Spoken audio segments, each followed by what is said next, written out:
Baik, Afwan, ya terputus karena sudah habis. Kita lanjutkan sedikit lagi. Setelah itu kita tanya jawab.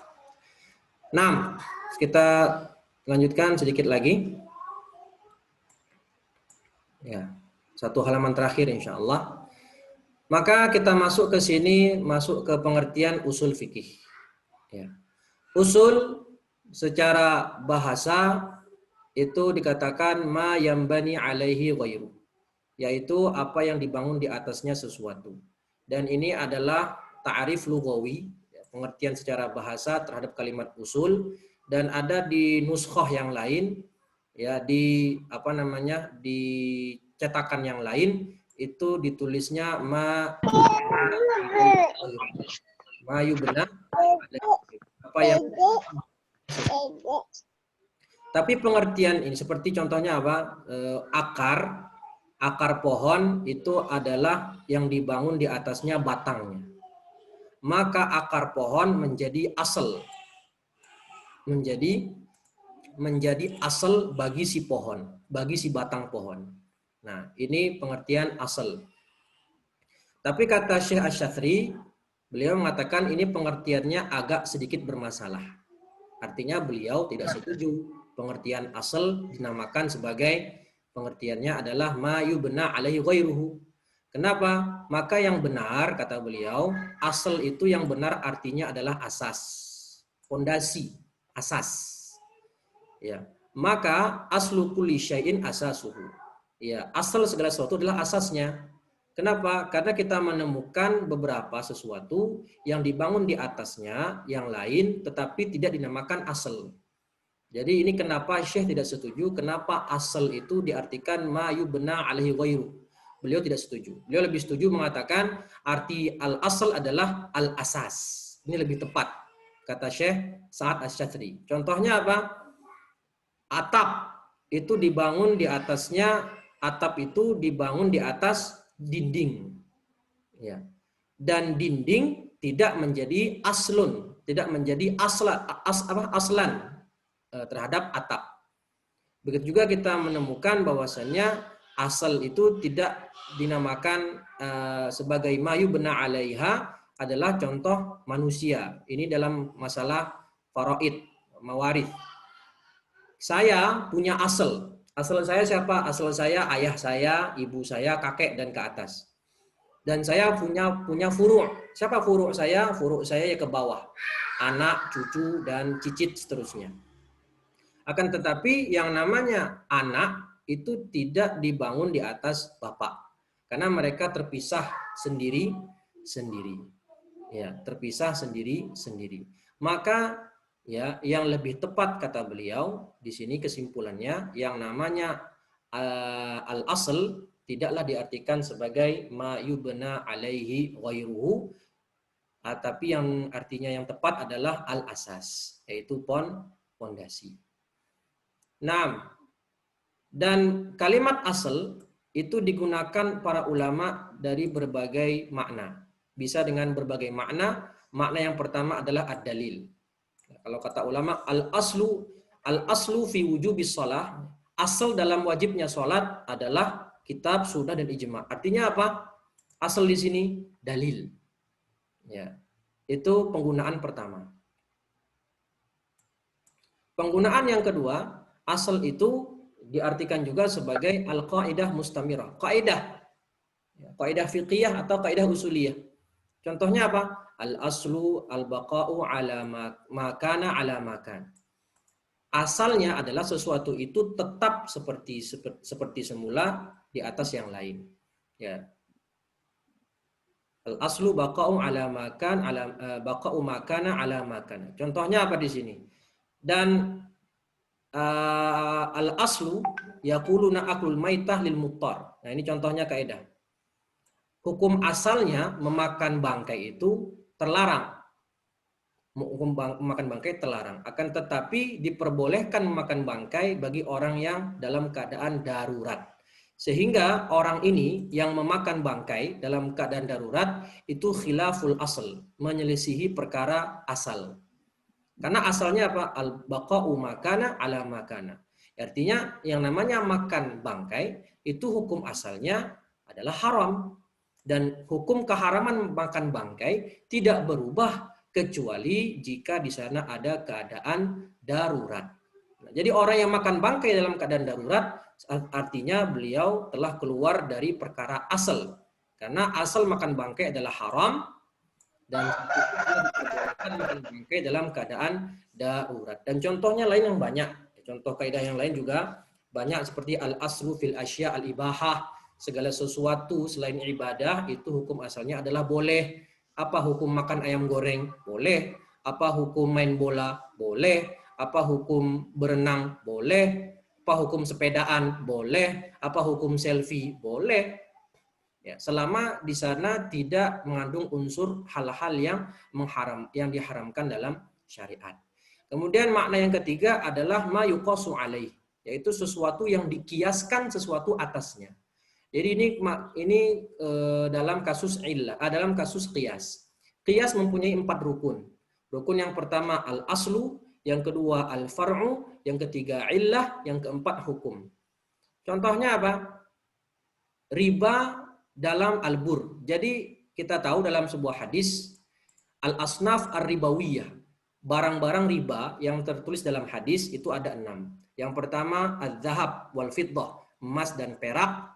Kemudian yang ketiga al-bur, gandum, asyair juga gandum tapi gandum kasar. Kemudian yang kelima adalah at-tamr, kurma, dan yang keenam adalah al-milh. Emas dan perak itu kata ulama ilahnya adalah an-naqdiyah, alat tukar. Sedangkan yang 4 yang sisa, gandum, syair, kemudian kurma dan garam, itu ilahnya adalah at-ta'am, makanan pokok. Nah, berarti di sini asalnya adalah albur. Karena albur itu yang ada termaktub dalam hadis. Ini asalnya. Ini adalah perkara asalnya. Sedangkan furuknya mana? Furuknya adalah aruz, nasi. Jadi nasi itu dikiaskan kepada albur. Kenapa? Dalam masalah apa? Karena nasi juga termasuk barang makanan pokok. Sehingga dalam nasi juga bisa ada di dalamnya riba. Ya, kalau tidak memenuhi syarat-syarat kaidah riba. Dan itu bukan di sini pembahasannya. Falbur huna asal. Karena maka di sini gandum itu adalah asal, sedangkan nasi adalah fara'. Karena dia yang dikiaskan kepada yang lain. Dan hukumnya apa? Nah, tadi hukumnya apa? Hukumnya adalah riba. Jadi kasus ini terpenuhi empat syarat dalam kias. Asalnya adalah bur, gandum, far'nya adalah arus, nasi, ya. Ilahnya apa? Ilahnya sama-sama makanan pokok. Kemudian yang keempat, hukumnya apa? Hukumnya adalah di sana bisa terjadi riba, jarian ar-riba. Nah, itu pembahasannya di bab muamalah ya, dan tidak perlu kita perpanjang di sini. Kemudian terakhir makna yang keempat adalah ma yustashab atau ya mempertahankan keadaan sebelumnya. Contohnya begini. Jika kamu mempunyai sesuatu yang pasti, yang sabit, kemudian engkau pertahankan, wa hakam tabihi, dan engkau menghukumkan kalau itu milikmu, maka pada suatu saat ya innaka istadhabta al asla ay la zala ma'aka al asl. Contohnya kamu mempunyai rumah, indaka bait. Kamu mempunyai rumah yang telah kamu miliki dan kamu tinggali di sana selama bertahun-tahun. Ini contohnya. Kita punya rumah, saya punya rumah. Yang di rumah itu saya miliki dan saya tinggali selama puluhan tahun atau bertahun-tahun. Lalu suatu hari datang orang mengaku-ngaku kalau ini adalah rumah saya. Ya, datang orang tiba-tiba ngaku ini rumah saya. Maka berlaku kaidah istishab di sini. Innal baita lahu, sesungguhnya rumah itu adalah milik saya. Kenapa? Al aslu annal bait laka. Ya, rumah itu adalah milik kamu. Li'annaka alladzi taskunuhu wa tamlik. Karena kamulah yang tinggal di sana dan kamulah yang memiliki rumah tersebut. Ya. Contoh yang lain dalam perkara istishab, ya, tawadda'ta li sholatil fajr. Ya. Kamu sudah berwudu untuk sholat subuh. Kemudian datang waktu sholat zuhur. Fasyakakta hal ahdatsta fal asl al wudu. Nah ini. Jadi ini kasus dalam masalah istishab, ma yastashibu, mempertahankan keadaan sebelumnya. Jadi kita sudah berwudu di waktu sholat fajar. Lalu pas tiba waktu zuhur, ya, pas tiba waktu zuhur, kita ragu, ini wudu kita batal atau enggak? Ya, maka hukum asalnya adalah kita dalam keadaan berwudu. Ya, hukum asalnya kita dalam keadaan berwudu. Al-yakin la yazulu bisyak. Sesuatu yang yakin tidak hilang gara-gara ragu. Kita yakinnya berwudu, yang ragu wudu kita batal. Maka kita tinggalkan yang ragu, kita ambil yang yakin. Kita masih dalam keadaan berwudu. Baik, mungkin cukup sekian dari saya. Insya Allah di pertemuan berikutnya kita masuk lagi membahas fara'. Ya, jadi tadi kita hanya fokus membahas al-asl atau usul dan fikih, ya, dan sekarang insya Allah minggu depan atau ya di pekan pertama bulan depan kita akan lanjut membahas al-fara' dan langsung juga mungkin kita bisa masuk ke pembahasan anwa' al-ahkam asy-syar'iyyah. Nah ini, ya kita bisa masuk ke sini di pertemuan selanjutnya insyaallah ta'ala. Karena sudah cukup lama saya kira, maka mungkin kita akhiri saja pertemuan kita pada hari ini. Ya, kurang lebihnya mohon maaf. Tapi sebelum saya akhiri, ada yang mau bertanya, saya persilahkan.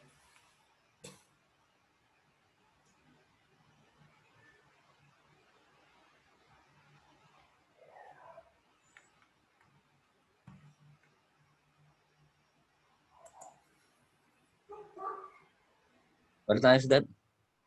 Oke, Pak. Namanya Bapak siapa? Pak Yusaini. Oh, Pak Yuzaini. Oke, monggo Pak, tafadhol. Yang tolong tadi agak kelihatannya agak cepat terkait dengan pengertian usul Ustaz. Kan tadi ada 4 ya. Ini mungkin agak diulang lagi Ustaz. Usul. Yang ya, ini? Kalau salah tadi. Yang ini bukan? Saya ada 4. Iya. Boleh ya itu Ustaz, betul. Ya, yang ini ya. Baik. Usul itu digunakan oleh ulama dengan berbagai lafaz, dengan berbagai pemakaian. Ada yang menggunakan lafaz aslun atau usul, itu artinya dalil. Jadi misalnya ini, apa dalil tentang wajibnya sholat 5 waktu? Nah, kata ulama, al-aslu fi wujubis sholat. Asal kewajiban sholat itu ada dalam Al-Quran, dalam hadis, maupun menurut kesepakatan para ulama. Jadi yang namanya aslun di sini adalah dalil. Dalilnya apa? Nah ini dalilnya dari Quran, Sunnah, dan ijma. Baik, itu penggunaan pertama. Penggunaan kedua, yaitu aslun digunakan artinya adalah kaidah mustamirrah. Apa itu kaidah mustamirrah? Ya kaidah gitu. Kaidah yang berlaku. Ya contohnya ini, al-aslu baqa'u makana ala makan. Ini kaidah. Ya, kaidah fiqhiyah. Bahwasanya asalnya adalah sesuatu tadi baqa, tetap sebagaimana dia awalnya. Dicontohkan di sini sama Syekh Ats-Tsatsri, apa hukum makan bangkai? Hukum makan bangkai haram. Ya kan? Dalilnya hurrimat alaikumul maitatu waddamu walahmul khinzir. Diharamkan makan bangkai, darah, daging anjing, daging babi. Ya. Hukum makan bangkai asalnya haram. Tetapi hukum makan bangkai menjadi boleh. Saat kapan? Saat dalam keadaan terdesak. Itu contohnya. Ya, dalilnya famaniturra ghaira baghin wala 'adin fala itsma alaih. Ya, jadi dalam keadaan terdesak diperbolehkan, atau kaidah lain ad-darurat tubihul mahdzurat. Sesuatu yang darurat membolehkan kita memakan atau mengkonsumsi sesuatu yang dilarang. Dalam tanda kutip, yaitu hanya sebatas menghilangkan daruratnya itu saja, bukan menghabiskan atau menikmati sampai selesai. Itu contoh, itu penggunaan yang kedua, al-qaidah al-mustamirrah. Kaidah gitu ya, itu aja kalau artinya kaidah saja. Kemudian yang ketiga, yang namanya aslun itu bisa diartikan sebagai aslun dalam bab kias. Jadi saya sudah sebutkan tadi yang namanya kias, analogi bahasanya. Analogi dalam usul itu kias itu ada 4 rukun. Yang pertama dia aslun, yang kedua aslun itu kalau kita terjemahkan pokok, kemudian ada far'un cabang, yang ketiga ada yang namanya illah sebabnya, kemudian yang keempat ada yang namanya hukumnya. Nah, contoh di sini tadi kita membahas riba. Barang-barang riba ada 6. Seperti yang Nabi ajarkan, Nabi sebutkan. Ada emas, ada perak, ada gandum, ada syair, ada tamer atau kurma, dan ada garam. Nah, apakah barang riba itu hanya ini saja? Hanya 6 ini saja? Tidak. Itu kita lihat ilahnya. Emas dan perak, ilahnya apa? Ilahnya adalah alat tukar. Sehingga emas dan perak bisa dikiaskan dengan mata uang sekarang. Sedangkan 4 yang sisa adalah ilahnya makanan. Maka di sini Syekh mencontohkan yang namanya beras. Beras kan makanan pokok ya Pak ya. Beras itu kan makanan pokok bangsa Indonesia. Maka bisa dikiaskan dengan albur. Dianalogikan dengan albur yaitu gandum. Karena ilahnya sama. Apa ilahnya? Ilahnya sama-sama makanan pokok. Karena ilahnya sama, makanan pokok, maka dalam beras itu berlaku namanya riba. Jadi, kalau prakteknya, saya mempunyai beras Padang. Karena saya orang Padang, saya mempunyai 2 kilo beras Padang. Saya mau tukar dengan 1 kilo beras Petruk. Dalam hukum syariat, tidak boleh. Karena di sana ada riba. Karena yang namanya beras adalah barang ribawi. Nah, itu maksudnya asal. Kemudian yang keempat, makna asal digunakan dalam sebuah istishab, ma yustashab, mempertahankan keadaan sebelumnya. Yang tadi saya contohkan adalah apa? Saya punya rumah yang sudah saya tinggali dan saya miliki selama bertahun-tahun, tahu-tahu ada orang yang ngaku-ngaku itu rumah dia. Maka dalam masalah ini kita menggunakan kata istishab, bahwasannya rumah tadi al-aslu, nah ini, al-aslu, bahwasannya rumah itu milik saya. Karena saya lah yang menempati rumah itu dan saya miliki, bukan milik orang yang ngaku-ngaku tadi. Kemudian contoh yang kedua, wudhu. Saya sudah berwudhu waktu sholat subuh. Dan ketika waktu zuhur masuk, saya ragu sudah batal wudhu saya atau belum. Maka fal aslu, nah ini fal aslu artinya di sini ma yustashabu, maka al aslu di sini saya masih dalam keadaan wudhu atau masih dalam keadaan toharah. Tidak perlu bagi saya mengulangi wudhu saya. Kenapa? Karena saya yakin wudhunya masih ada, cuman saya ragu saya sudah batal atau belum. Maka yang berlaku di sini kaidah apa? Al yakin la yazulu bisyak. Yang namanya yakin itu tidak bisa hilang karena sebab ragu. Di sini saya yakinnya masih berwudu, cuman ragunya adalah saya sudah batal, maka dipakai al aslu di sini adalah saya masih dalam keadaan berwudu. Itu mungkin Bapak, semoga dapat dipahami. Ya. Betul Mas Ustaz. Jadi Sama-sama. kalau boleh saya ringkas Ustaz, barangkali nih Ustaz ya, Oke. barangkali pengertian saya salah. Jadi maksud dari asal ini pokok awal dari permasalahan hukum mungkin itu Ustaz ya? Oke Pak, betul. Ya, Oh, ya, sahih. terima kasih Ustaz. Sama-sama Pak, alhamdulillah sudah dipahami. Baik, mungkin ada yang lain? Pertanyaan terakhir sebelum kita tutup. Karena sudah mau jam 7 ya.